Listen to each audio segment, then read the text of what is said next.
खलील कौर साहब, इमरान जखड़ हाल दुबई, इमरान मुगल साहब, हाजी शबीर साहब जी, हसनैन कौर हाल ऑफ दुबई, रहमान कौर साहब, आजाद कौर साहब, काशिफ मुगल हाल दुबई जी, खान साहब ए दौर नहीं वफादार जी ठीक है ओके बेदार खुदा आबाद मैं नहीं चाहना कि थोड़े नाल रंदा मिलता गया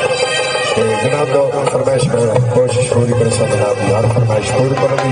बड़ी मेहरबानी आबाद रहो हंसते रहो के फ्रूट मेहंदी है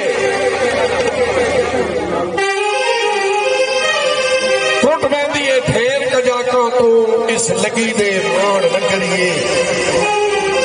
चंगा होंगे बस्तिया मेलिया बुरे वक्त को लाजमी करिए